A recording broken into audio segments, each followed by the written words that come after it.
faudrait que ça se fasse. C'est pour cela que nous vivons toutes ces crises que nous avons aujourd'hui. Voilà. Allez, nous allons partir sur le terrain, oui. Du côté de Paris, d'où nous attend donc le ministre, l'ex-ministre malien des gardes sceaux, évidemment, c'est professeur Konaté en direct ce matin sur les juges de Madame Hiro.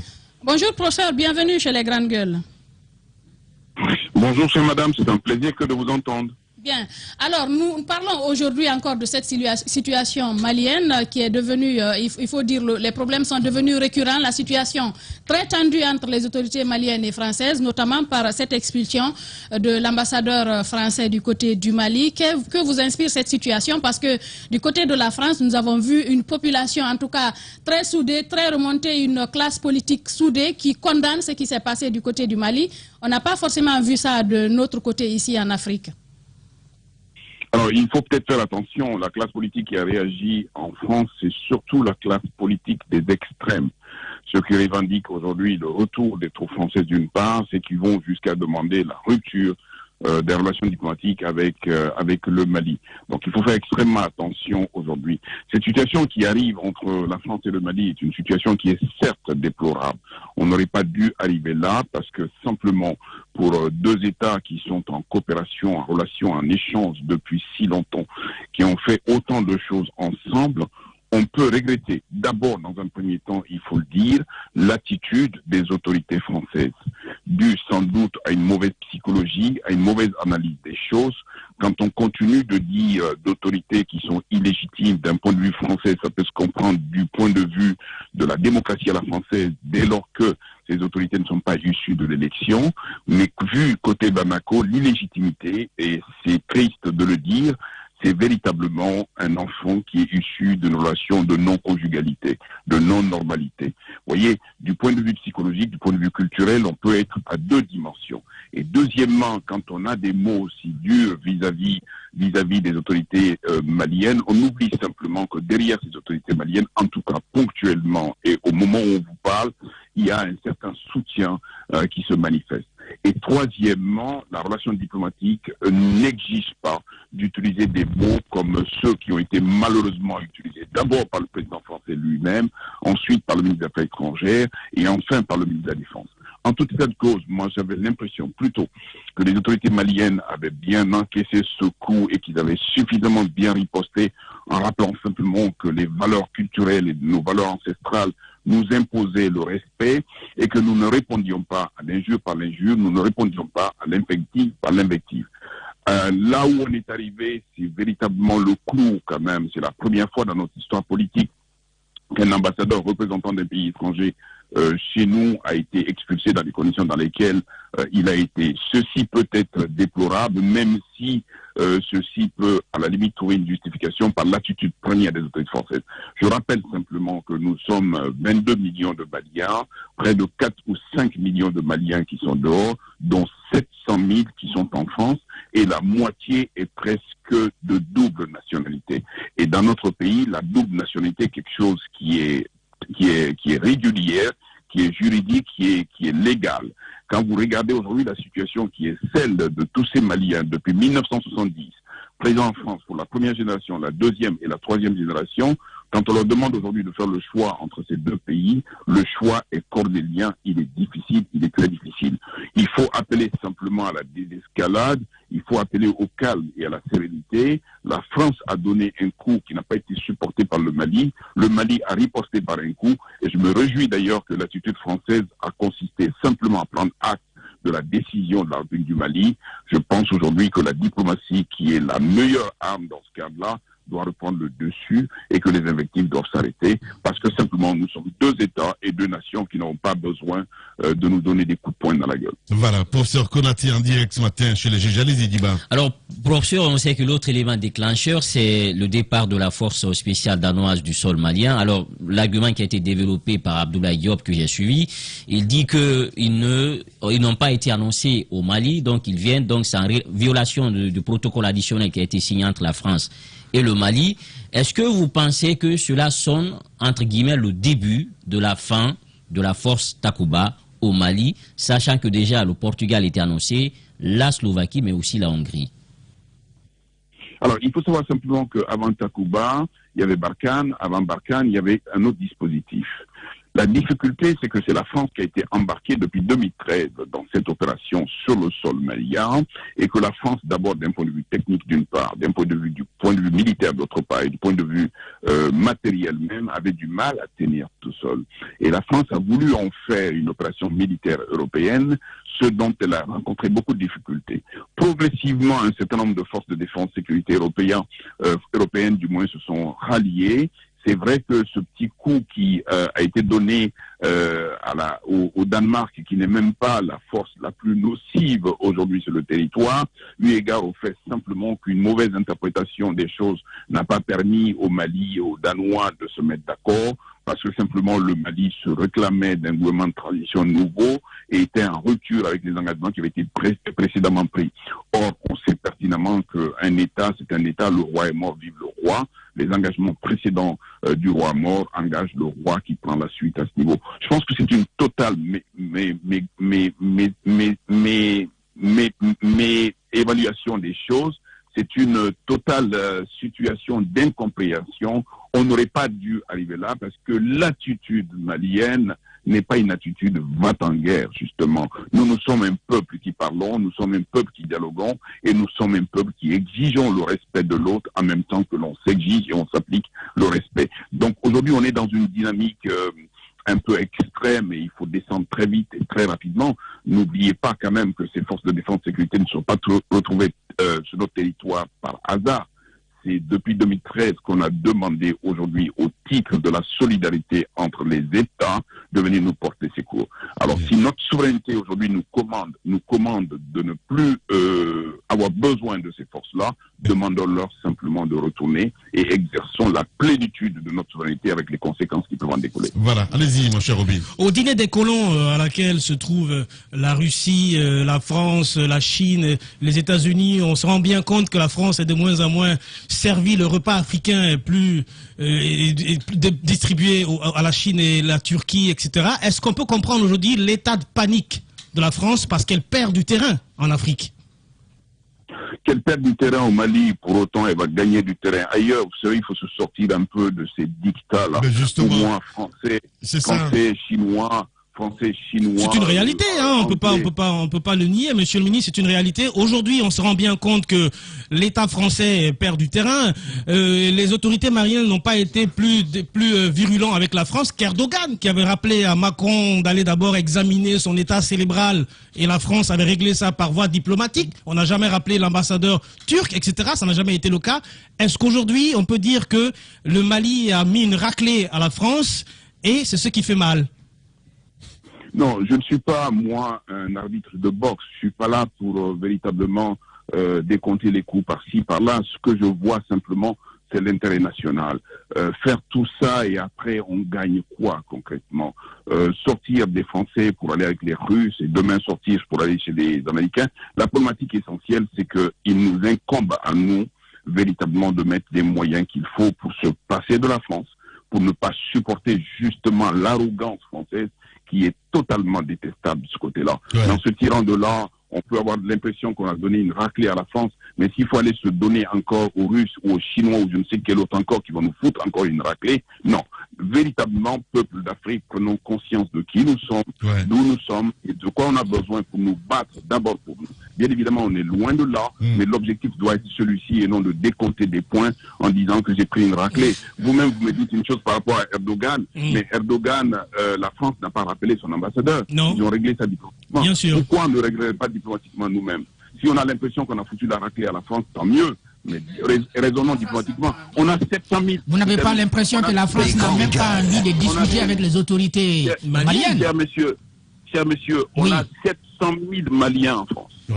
C'est pas rien. 700 000 en France. Et vous croyez que... C'est ce qui fait peur ou vous le dites en bon ami? Ou bien c'est ça la peur de dire, bon, il y a les Maliens en France. C'est une réalité, non, mais parce qu'on a entendu certains politiques dire on va retirer les passeports, on va... Vous pensez que c'est possible? Non. Oui. Alors, monsieur le ministre... Est-ce que c'est la peur en vous entendant parler, monsieur le ministre? Nous sommes en 2022. Est-ce que vous pensez que les Français, parce que soi-disant que oui, les deux pays ne s'entendent pas, les autorités se sont mal parlées, peuvent se permettre banalement comme ça, de retirer un droit de nationalité à un citoyen, vous pensez que c'est possible? Les grandes gueules. Parce que les deux pays ne s'entendent pas? Chère madame, c'est pas moi qui vous ai parlé de retrait de nationalité, je vous en parle. C'est une question que je pose. Vous êtes ministre de la République, vous avez fait le monde, vous connaissez les lois, les questions de droits de l'homme. Vous pensez que juste parce que deux pays ne s'entendent pas, on peut se permettre? Le droit international humanitaire ne le permet pas. Les grandes gueules. Non, ce n'est même pas le droit international humanitaire, c'est le droit tout court. Quand une personne a accédé à une nationalité guinéenne, il y a des conditions pour lui enlever la nationalité. C'est pas du jour au lendemain. C'est pas ce que je dis, madame. Ce que je dis, c'est que quand on a 700 000 personnes qui sont sur un territoire donné et que de l'autre côté, on n'a pas autant, mais quand même des populations françaises qui sont aussi au Mali. Quand entre les deux, nous avons des gens qui se réclament de la double nationalité, on n'a pas besoin, quand on est deux États dans cette situation, de rester longtemps dans la guerre. Et c'est pour ça que j'appelle à la désescalade.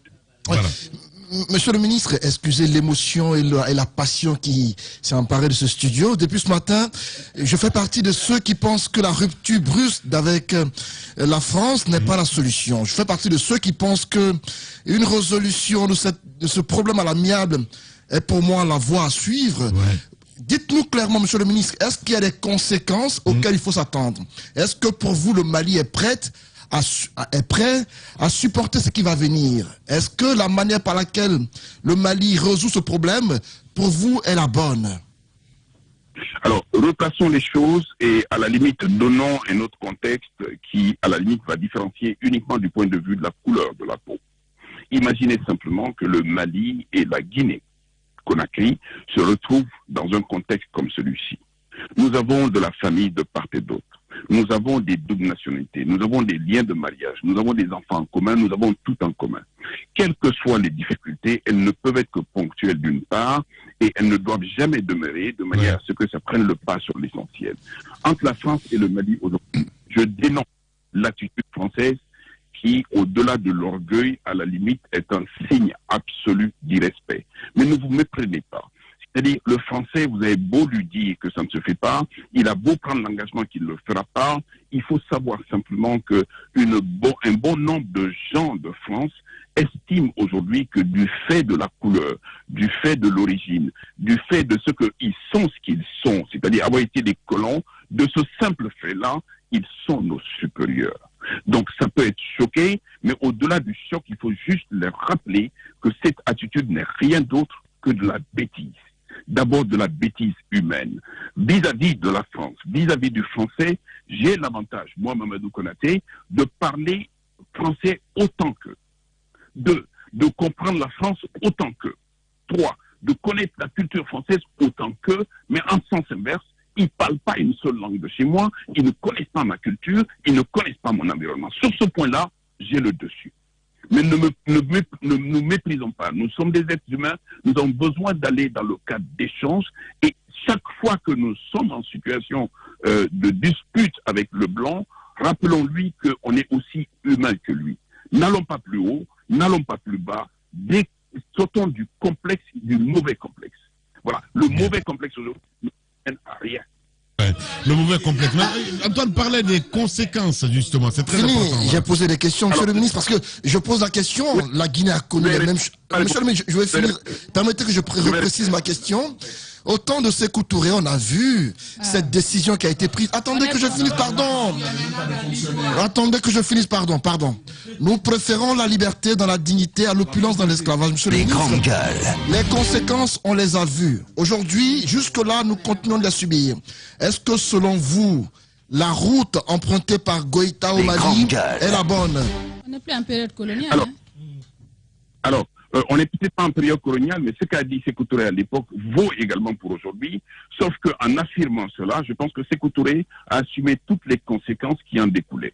C'est-à-dire, aujourd'hui, il ne pouvait pas tendre la main, il ne pouvait pas rentrer dans des rapports d'échange économiques, dans des rapports d'échange quels qu'ils soient. La question aujourd'hui, c'est qu'il y a des conséquences forcément. Arrêter de coopérer avec la France aujourd'hui, c'est quand même un bon pan de notre dispositif de coopération qui s'en va.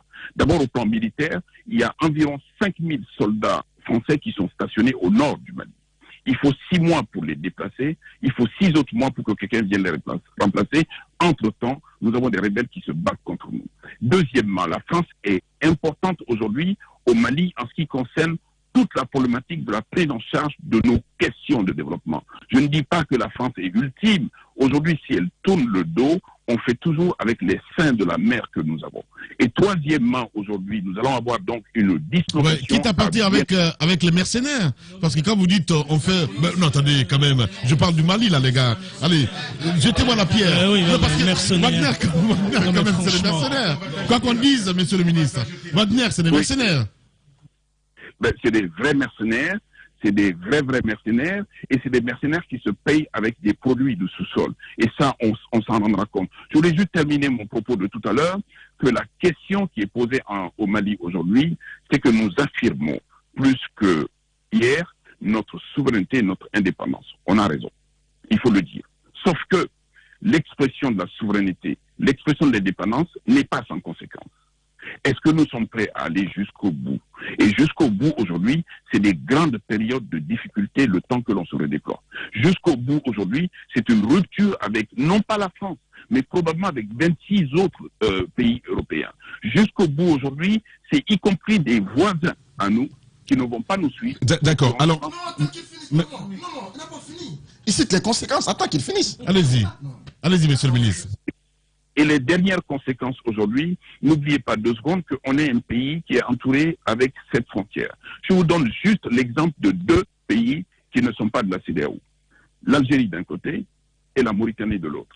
Au jour d'aujourd'hui, le Mali et les Maliens, en dehors de la Guinée-Conakry, n'ont absolument aucune assurance que leurs engagements vont être supportés ou vont être accompagnés ou qu'ils vont être assistés par la Mauritanie ou par l'Algérie. N'oubliez pas 2 secondes qu'on est dans un monde. C'est une question de rapport de force d'abord. Moi, je veux bien donner un coup à mon frère guinéen, mais il faut que je me rassure. Qu'en lui donnant un coup, il va tomber. Le temps qu'il se réveille, je l'ai maîtrisé. Si je n'en suis pas sûr, autant ne pas donner de coups. Bien. Voilà, le ministre Ismaël Konaté, allez-y, mon cher Tamba. Alors, monsieur le ministre, ce que vous évoquez, les difficultés en perspective, l'ampleur des responsabilités qui vont se placer désormais devant le Mali, on en a conscience. Mais la question que je pose, c'est finalement, l'Afrique s'assume quand? Est-ce que ce n'est pas en période de difficulté que l'on a la possibilité d'édifier notre résilience, notre capacité à nous prendre en charge et à faire face à la difficulté? Est-ce que ce n'est pas un bon test finalement pour parvenir à cette maturité, à cette maturation que l'on attend de nos États? Vous avez parfaitement raison. Sauf que vous dites aujourd'hui l'Afrique. Et l'Afrique, c'est un globe de 54 pays. Au moment où vous dynamitez cette position au Mali, il ne s'agit plus pour les autres pays d'Afrique de vous applaudir. Il s'agit pour les autres pays d'Afrique d'emboîter le pas. Donc aujourd'hui, si cette difficulté avec la France nous amène jusqu'à la rupture des relations diplomatiques, est-ce que la Guinée-Conakry est prête à faire la même chose?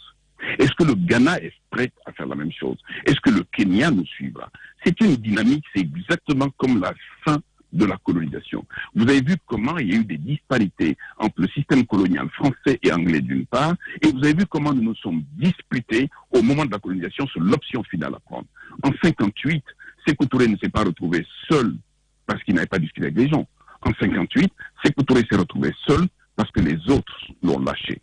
On peut le déplorer, mais la question... Oui, mais monsieur le ministre, est-ce que cela n'est pas dû aux conditions dans lesquelles ces chefs d'État africains ont été élus, la plupart par le soutien de la France, on les appelle même les chefs d'État français en Afrique? Est-ce qu'aujourd'hui, le fait que d'autres présidents plus jeunes, plus courageux, plus dynamiques prennent le pouvoir, contestons la manière, c'est vrai, mais est-ce que cela ne crée pas une solidarité? Aujourd'hui, quand vous prenez la Guinée, le Mali, le Burkina, sont solidaires de leur situation. Est-ce qu'on ne va pas y arriver lorsque les vieux chefs d'État élus par la France vont quitter le pouvoir? Est-ce que l'Afrique ne sera pas plus unie? Est-ce que la coopération ne sera pas plus développée? La réalité, c'est que il n'y a plus grand monde. Hein?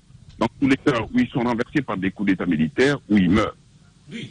Donc, oui, l'option que vous évoquez n'est pas la plus dominante aujourd'hui. Sauf que ce à quoi on assiste aujourd'hui, ce que vous appelez la solidarité, et curieusement, vous citez 3 pays, en Guinée, au Mali et au Burkina Faso, on a pris le pouvoir par la force. C'est le premier signe aujourd'hui que s'il faut y aller, il faut qu'aujourd'hui tout le monde prenne le pouvoir par la force. Et vous savez bien que ce n'est pas la bonne option. Le deuxième élément, ce n'est pas lié ni à la jeunesse, ni à la jeunesse, à l'âge, ni à rien du tout. C'est lié d'abord à un état d'esprit. Il faut que les Africains, de façon générale, se définissent aujourd'hui comme étant des gens qui partent d'eux-mêmes et qui arrivent à eux-mêmes. C'est exactement comme ce que disait Le Pen. Oui, monsieur le ministre, sans oublier que les chefs d'État dont vous parlez avoir été élus par la voie démocratique, entre guillemets, la plupart ont été mal élus. C'est des coups d'État électoraux. Non, vous dites des choses que moi je n'ai pas dit.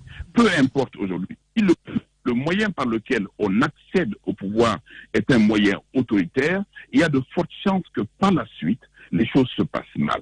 C'est pour ça que je vous rappelle donc, à l'idée de solidarité, à l'idée de prise de conscience de qui nous sommes, d'où nous sommes et de ce que nous subissons. Notre réaction ne doit pas être une réaction de Burkina, Guinée ou Mali. Notre réaction doit être une réaction globale aujourd'hui. Et c'est là que je vous ai dit qu'en 58, Sékou Touré s'est retrouvé tout seul parce qu'il a été laissé tout seul. Et je vous dis également l'élément de solidarité qui fait qu'aujourd'hui, dans l'état dans lequel le Mali est, légitimement, il doit s'attendre au soutien de l'Algérie d'un côté et de la Mauritanie, mais ce soutien-là aujourd'hui, même s'il existe, il n'est pas brillant. La difficulté aujourd'hui, c'est qu'il ne faut pas être D'accord, monsieur le ministre, vous demandez aujourd'hui, vous parlez des mouvements d'ensemble, il faut qu'il y ait un sursaut nationaliste dans la plupart des pays africains, mais voilà, mais il y a quand même une chose qui va handicaper ça, c'est d'abord les organismes sous-régionaux, la CEDEAO, parce que cette organisation est considérée comme en fait l'instrument de la France pour pouvoir un peu barrer la route à tout ce sentiment nationaliste. Est-ce que vous ne pensez pas que la CEDEAO, d'abord, on devrait commencer là, pour réadapter, remettre au goût du jour cette CEDEAO des peuples pour faciliter en tout cas l'émergence de ce sentiment-là. Est-ce que vous ne pensez pas c'est à ce niveau aussi qu'il faut faire un travail? D'abord, vous vous en prenez à la CEDEAO, là il faut s'en prendre au plan national. La CEDEAO n'est que la résultante de ce que nous avons au plan national. Quand vous avez un mauvais père de famille et que vous faites donc un conseil de village, que vous réunissez les pères de famille, ce sont les mauvais pères de famille au plan local qui vont remonter au plan régional. Et deuxièmement, on dit toujours que la CEDEAO des peuples. C'est quoi la CEDEAO des peuples? C'est quoi la CEDEAO des peuples? Et vous croyez que c'est un ensemble de peuples qui vont se retrouver à la tête de la CEDEAO pour régir les choses? Non, vous mettez la tête en bas et le pied en l'air. La vraie difficulté aujourd'hui, il faut que notre action politique soit cadrée notamment par le droit. Et quand on parle de démocratie, on vous dit oui, non, mais c'est la démocratie à l'occidentale. La seule différence entre notre système démocratique, qui reconnaît la justice, qui reconnaît la solidarité, qui organise et fonctionne et prépare le fonctionnement de l'État, tout ce qui fait la différence, c'est l'élection. La perversion de notre démocratie vient de l'élection et c'est pour ça que tout le monde semble dégoûté par la démocratie. Mais quand vous êtes dégoûté par la démocratie... Monsieur le ministre, excusez-moi de vous interrompre, vous venez de dire plusieurs choses très importantes. La première des choses, c'est que vous dites que la seule différence entre nos démocraties et les démocraties occidentales, c'est effectivement l'élection. Mais elle a été pervertie, et vous le savez aussi bien que nous, par les décisions qui ont été prises à la boule. Mais cela étant, vous avez failli citer Jean-Marie Le Pen. Alors on va y revenir à Jean-Marie Le Pen parce que le cas est très intéressant. Je vais citer Jean-Marie Le Pen qui a dit ceci: je préfère mes filles à mes petites filles à mes nièces et mes nièces à mes cousines. Vous vous souvenez de cette fameuse phrase de Jean-Marie Le Pen? Alors, est-ce que, justement, on ne devrait pas préférer, nous, aujourd'hui, Guinéens, Africains, Sénégalais, etc., nos voisins proches, frères, à nos voisins lointains, avec toutes les relations historiques que nous avons? Première question. Deuxièmement, vous avez cité, vous êtes 22 millions de Maliens, dont 700 000 Maliens en France. Je vous suppose binational, et c'est pour cela aussi que dans votre introduction linéaire, vous avez renvoyé les deux nations qui sont les vôtres, dos à dos. Alors, la question, vous avez parlé de désescalade, j'ai l'impression, moi je veux entendre l'intellectuel que vous êtes, l'Africain que vous êtes, me dire, oui, monsieur, est-ce que je suis d'accord avec le fait que le Mali se soit senti insulté par la France? On est arrivé, malheureusement, à expulser l'ambassadeur, ou est-ce que le gouvernement malien a commis une faute diplomatique et une erreur stratégique? Voilà, parce que, passez-moi l'expression avec tout le respect que je vous dois, vous me semblez être le cul entre deux chaises, comme on dit en français. Bon, d'abord, le cul, c'est pas politique, c'est une grande gueule. Pardon, passez-moi l'expression.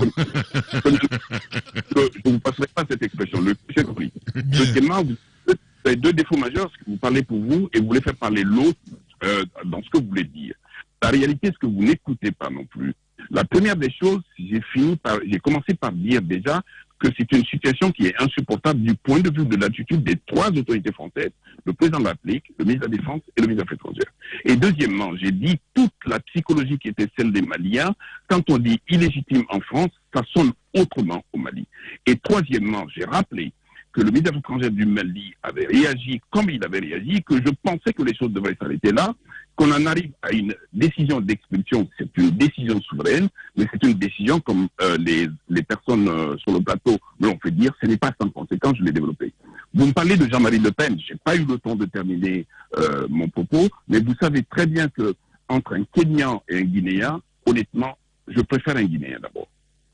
Et entre un Kenyan et un Sénégalais, je préfère un Sénégalais. Donc, je prends à mon compte ce qu'a dit Jean-Marie Le Pen. Je suis profondément malien, ensuite profondément africain West-Af, et ensuite au-delà. Donc, moi, je n'ai pas de doute par rapport à ça.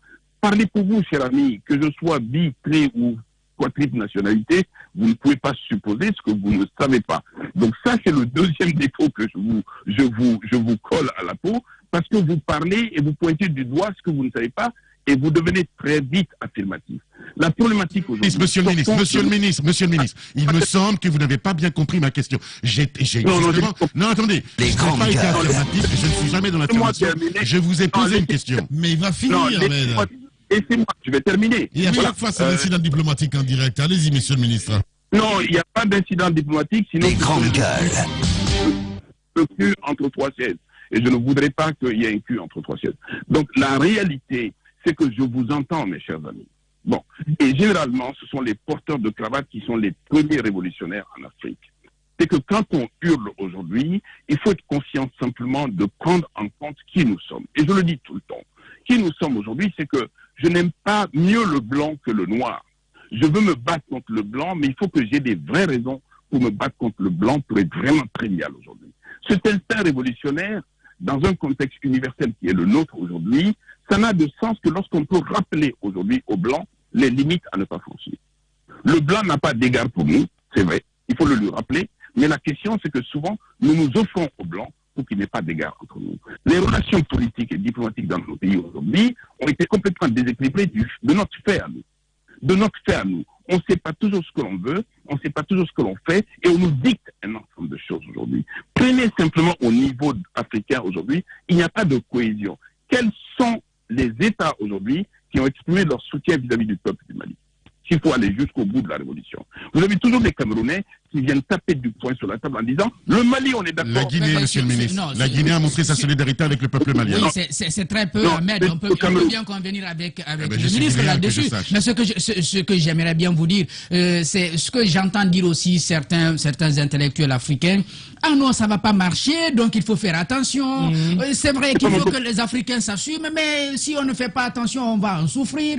Finalement, on a bien envie de savoir est-ce que la peur là ne va pas continuer à nous maintenir dans la même situation. Ça s'appelle de la pro-pessimisme. Et nous, au Mali, on dit on ne crève pas de foi. On ne crève pas de foi. Vous avez beau avoir peur de la mort, quand la mort se pointe, vous allez mourir. Eh ben oui. La question aussi, c'est que cette dynamique doit être globalement africaine. Je vous disais l'exemple du Cameroun. Quand on voit l'état de la nation politique au Cameroun aujourd'hui, et quand on voit aujourd'hui l'instinct révolutionnaire camerounais, mais qui ne s'exprime qu'en dehors du Cameroun. Donc je dis simplement, prenons conscience là où on est, dynamitons quand il le faut, rappelons aujourd'hui à tout ce qui est occidental d'une part, mais impérialiste d'autre part, les limites strictes à ne pas franchir. Bien. Mais alors qu'il n'y ait pas de rupture à ce niveau, parce qu'il y a des ruptures, on est foutu. Voilà.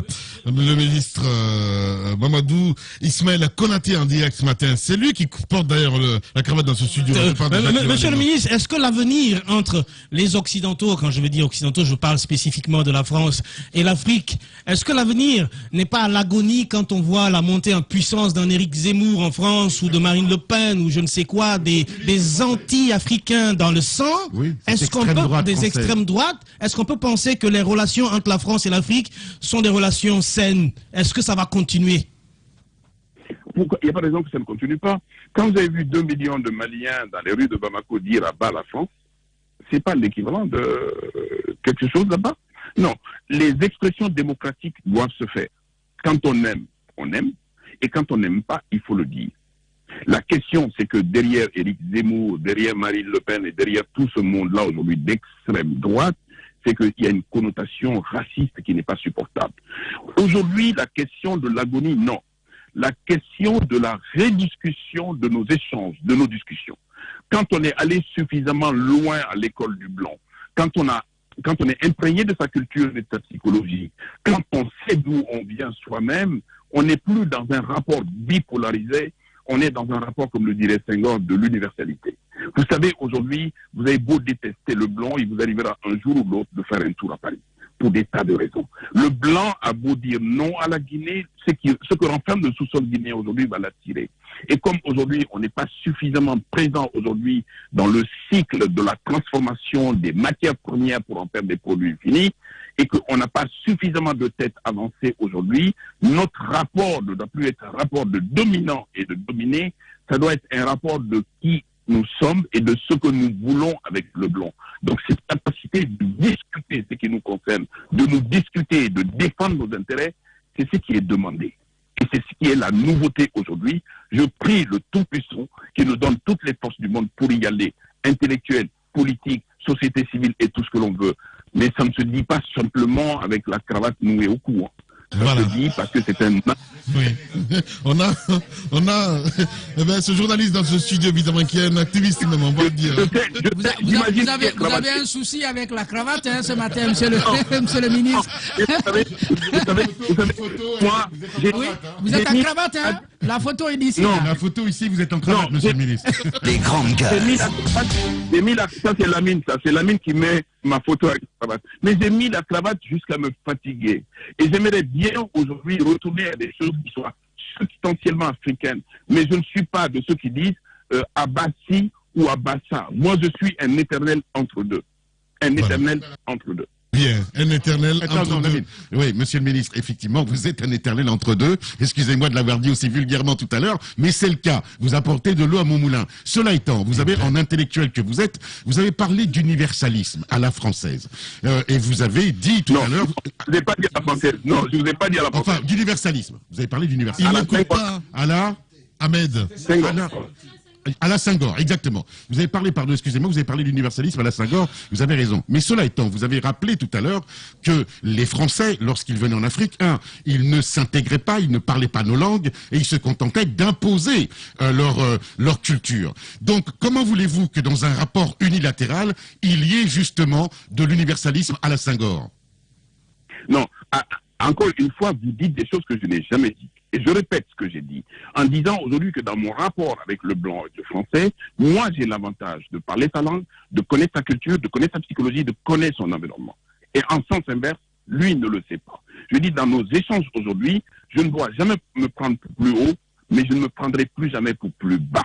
C'est ça aujourd'hui. Vous savez, aujourd'hui, vous et moi, cher monsieur, cher ami, pour que vous et moi on puisse se parler, il n'y a aucune langue de connexion qui nous permet de nous donner la latitude de discuter d'un point de vue intellectuel. Malinké et Bambara et tout ça, on se comprend. Hein.